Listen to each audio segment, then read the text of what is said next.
പുതിയൊരു വീഡിയോയിലേക്ക് എല്ലാവർക്കും സ്വാഗതം. ഇന്ന് നമ്മൾ തയ്യാറാക്കാൻ പോകുന്നത് 4 മണിക്കൊക്കെ കഴിക്കാൻ പറ്റിയ നല്ലൊരു പലഹാരമാണ്. അതിനായിട്ട് ഒരൽപ്പം ഗോതമ്പ് പൊടി നമ്മൾ എടുത്തിട്ടുണ്ട്, ഒരു നേന്ത്രപ്പഴം അരിഞ്ഞെടുത്തത്, വെല്ലം ചീകിയെടുത്തത്, തേങ്ങ ഒരൽപ്പം തിരുമിയെടുത്തത്. ഇനി ഇത് തയ്യാറാക്കുവാനായിട്ട് മിക്സിയുടെ ജാർ എടുത്തതിന് ശേഷം ജാറിലേക്ക് നമുക്ക് ഈ പഴം ഇട്ട് കൊടുക്കാം. ഇനി ഇതൊന്ന് നന്നായി അടിച്ചെടുത്തുകൊണ്ട് വരാം. ഒരു ബൗൾ എടുത്തതിന് ശേഷം ഈ ബൗളിലേക്ക് നമുക്ക് ഈ അരച്ചു കൊണ്ടുവന്ന പഴം ഒഴിച്ചു കൊടുക്കാം.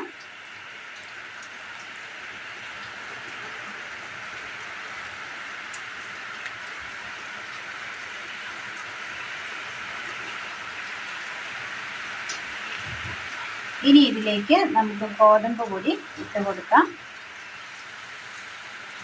ഇതിലേക്ക് ആവശ്യമായ ഉപ്പ് ചേർത്ത് കൊടുക്കാം. ഇനി നന്നായി ഒന്ന് കുഴച്ചെടുക്കാം.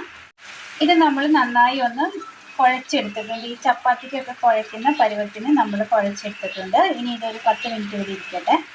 അടുപ്പത്തൊരു പാൻ വെച്ച് കൊടുത്ത് ഇതിലേക്ക് നമുക്ക് ചൂടായി വരുമ്പോൾ തേങ്ങ ഇട്ട് കൊടുക്കാം.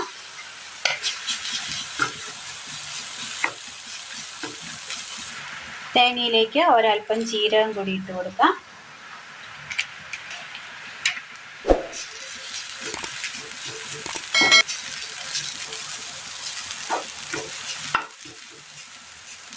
അതിൻ്റെ ആ വെള്ളം ഒന്ന് വറ്റി വരുന്ന സമയം ശർക്കര ചീകിയത് ഇട്ട് കൊടുക്കാം.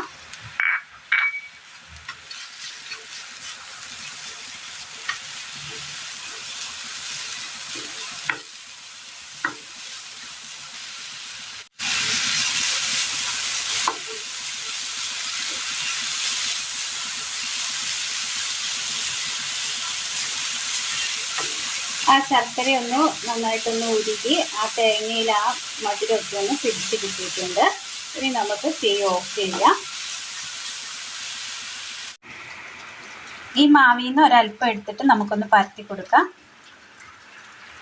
ഒരു പാത്രത്തിൽ വെച്ച് കൊടുത്ത് ഒന്ന് പരത്തിയെടുക്കാം. ഇതുപോലെ ചെറുതായി ഒന്ന് നമ്മൾ പരത്തി എടുത്തിട്ടുണ്ട്. ഇനി ഇതിലേക്ക് നമ്മൾ ഈ തയ്യാർ ചെയ്തിരിക്കുന്ന ഈ മധുരത്തിൻ്റെ കൂട്ട് ഇവിടെ വെച്ച് കൊടുക്കാം. ഒരുപാട് വെച്ച് കൊടുക്കേണ്ട, ഒരു നീളത്തിൽ നമുക്കൊന്ന് വെച്ച് കൊടുത്താൽ മതി.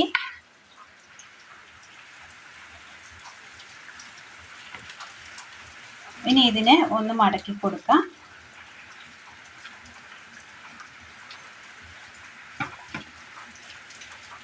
ഇതുപോലെ ഒന്ന് മടക്കിയതിന് ശേഷം ഇതുപോലെ 2 സൈഡുകളും ഒന്ന് കൂട്ടി വെച്ച് കൊടുക്കാം. ഇതുപോലെ നമ്മൾ വെച്ച് കൊടുത്തിട്ടുണ്ട്. ഇനി നമുക്ക് ചുരുട്ടിയെടുക്കാം. ഇതുപോലെ നമുക്കെല്ലാം ഒന്ന് ചുരുട്ടിയെടുക്കാം. അതിൻ്റെ ആ മധുരം പുറത്തു പോകാത്ത രീതിയിൽ ഇതുപോലെ മറ്റെല്ലാം ഒന്ന് ചെയ്തെടുക്കാം. എല്ലാം ഒന്ന് റോളാക്കി നമ്മൾ ഇതുപോലെ ഒന്ന് ചെയ്തെടുത്തിട്ടുണ്ട്. അടുപ്പത്ത് ഇഡ്ഡലി പാത്രത്തിൽ ഒരൽപ്പം വെള്ളം തിളയ്ക്കാൻ വെച്ച് കൊടുത്തിരുന്നു. ഇനി ഇതിന് മുകളിലായിട്ട് നമുക്കിതുപോലെ ഒരു വാഴയില വെച്ച് കൊടുക്കാം.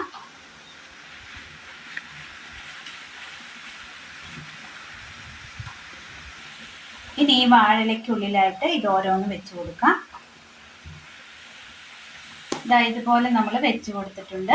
ഇനി ഇതിന് മുകളിലായിട്ട് നമുക്ക് ഒരു വാഴയില കൂടി ഒന്ന് കമത്തി വെച്ച് കൊടുക്കാം. ഇനി ഇത് മൂടി വെച്ച് ഒന്ന് വേവിച്ചെടുക്കാം. ഒന്ന് നന്നായി ഒന്ന് വെന്ത് വന്നപ്പോൾ നമുക്ക് നമ്മൾ തണുക്കാനായിട്ട് ഇത് മാറ്റി വെച്ചിരുന്നു. ഇതൊന്ന് തുറന്ന് നോക്കാം. ഇഡ്ഡലി തട്ടിൽ നിന്ന് നമ്മൾ ഒരു പാത്രത്തിലേക്ക് ഇങ്ങനെ മാറ്റി കൊടുത്തിട്ടുണ്ട്. ഇത് ഇങ്ങനെ കഴിക്കണമെങ്കിൽ ഇങ്ങനെയും കഴിക്കാവുന്നതാണ്, വളരെ ഹെൽത്തിയാണ്. നമ്മൾ അടുപ്പത്ത് പാൻ വെച്ച് കൊടുത്ത് അതിലേക്ക് ഒരൽപ്പം എണ്ണ ഒഴിച്ച് കൊടുക്കുകയാണ്. ഒരുപാടൊന്നും വേണ്ട, ഒരൽപ്പം മതി. ഇനി ഇതിലേക്ക് നമുക്കിത് ഓരോന്നായിട്ട് വെച്ച് കൊടുക്കാം.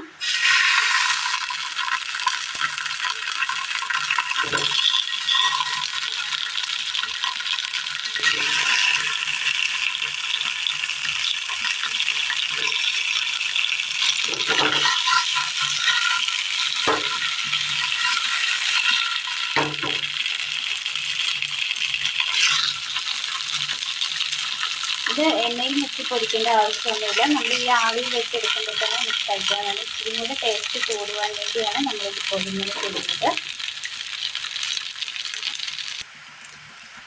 ഒരു സൈഡൊന്ന് ചെറുതായിട്ട് കളർ മാറി വന്നപ്പോൾ നമ്മൾ തിരിച്ചിട്ട് കൊടുത്തിട്ടുണ്ട്.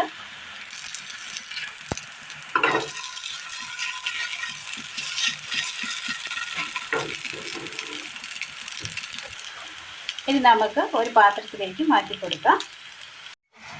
അടുപ്പത്ത് ഒരു പാത്രം വെച്ച് കൊടുത്ത് അതിലൊരല്പം നമ്മൾ വെള്ളം വെച്ച് കൊടുത്തിട്ടുണ്ട്. ഇനി ഈ വെള്ളത്തിലേക്ക് നമുക്കൊരല്പം വെല്ലം ചീകിയിട്ടിട്ട് കൊടുക്കാം.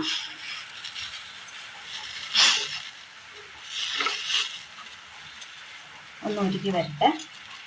വെല്ലം നന്നായി ഒന്ന് ഉരുക്കി വന്നിട്ടുണ്ട്. ഈ സമയം നമുക്ക് ഇതിനകത്തേക്ക് ഒരു 1/4 സ്പൂണ് പട്ട പൊടിച്ചത് ഇട്ട് കൊടുക്കാം.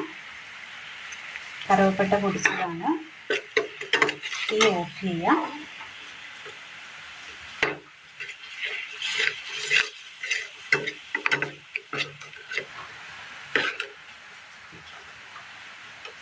പൊള്ളിച്ചെടുത്തത് നമ്മളിതുപോലെ ഒരു പാത്രത്തിൽ വെച്ച് കൊടുത്തിട്ടുണ്ട്. ഇനി ഇതിന് മുകളിലായിട്ട് നമ്മൾ ഈ തയ്യാറാക്കി വെച്ചിരിക്കുന്ന വെല്ലത്തിൻ്റെ ലൈനിങ്ങിന് ഒഴിച്ച് കൊടുക്കാം.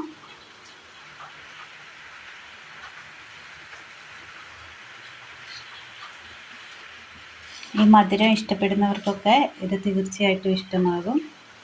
അങ്ങനെ നമ്മളിന്ന് തയ്യാറാക്കിയിരിക്കുന്നത് ബനാന സ്വീറ്റ് റോളാണ്. എല്ലാവർക്കും ഒന്ന് ചെയ്ത് നോക്കാവുന്നതാണ്. എണ്ണയിൽ മുക്കി പൊരിക്കാതെ തന്നെ നമുക്ക് തയ്യാറാക്കിയെടുക്കാൻ പറ്റിയ നല്ല ഹെൽത്തിയായ നല്ലൊരു റെസിപ്പിയാണ്. കൂട്ടുകാരിലേക്ക് ഒന്ന് ഷെയർ ചെയ്തയക്കുവാൻ മറക്കരുത്. അപ്പോൾ ഇന്നത്തെ വീഡിയോ എല്ലാവർക്കും ഇഷ്ടമായി എന്ന് വിചാരിക്കുന്നു. ഇഷ്ടമായാൽ ലൈക്ക് ചെയ്യാനും ഷെയർ ചെയ്യാനും സബ്സ്ക്രൈബ് ചെയ്യാനും മറക്കരുത്. Thank you.